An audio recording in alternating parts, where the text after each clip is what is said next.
in the early 17th century.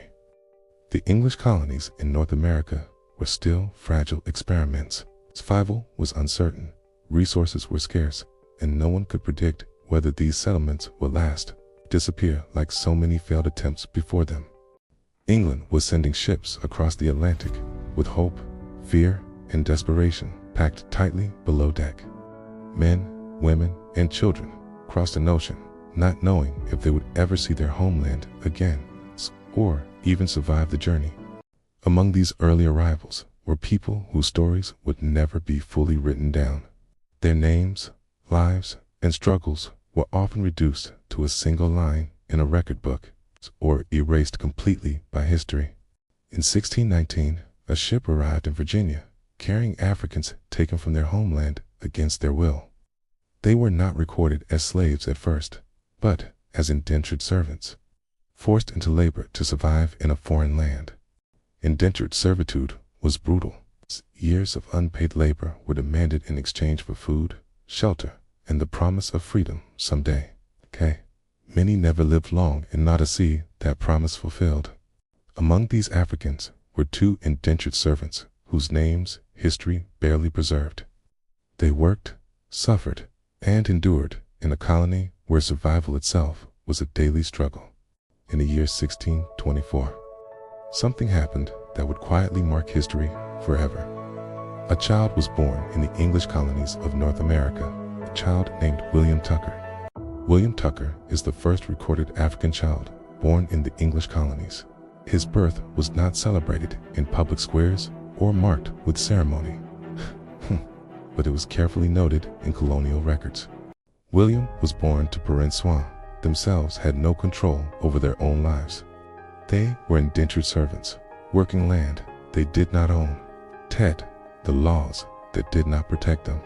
The Virginia census of 1624 to 1625 lists William Tucker by name. This single document is the reason we know he existed at all. Without it, his life might have vanished from history completely. At the time of William's birth, the colonies had not yet fully embraced racial slavery.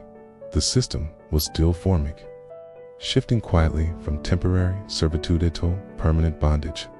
William Tucker was born at the edge of this transformation. He lived in a moment when the future of race, labor, and freedom in America was still undecided, but rapidly changing. As William grew, the laws around him began to harden. Skin color slowly became a permanent mark, not just of identity, but of fate. Children born after William would inherit a harsher world, one where freedom was no longer promised after service, but denied from birth. Very little is known about William Tucker's personal life. History does not tell us what he dreamed of, what he feared, or how long he lived. But what we do know is this: his existence marks a turning point, stands at the beginning of a system that would shape centuries of American history. Over time, indentured servitude faded for Europeans, but hardened into racial slavery for Africans. The law followed power, profit, and fear, not justice. William Tucker's life sits at the border between two worlds, one where freedom was possible, and another where it was systematically erased. By the mid-1600s, children born to African parents were enslaved for life. What began quietly during William's lifetime became permanent law. This is why William Tucker matters, not because his story is complete, because it represents the last moment before everything changed. He reminds us that history is not only made by kings, generals, or famous leaders, but also by ordinary lives caught in extraordinary systems. William Tucker did not choose the world he was born into, yet his birth marks the beginning of African American history in colonial records. Today, historians look back at that single census entry and see more than a name, a journey shaped by laws, labor, resistance, and survival. A journey that would define a nation long before it even knew what it would become.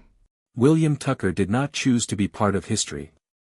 Yet his birth marked the beginning of a transition that would define centuries of American life. Through his story, we glimpse the moment when uncertainty turned into a system, and when America changed forever.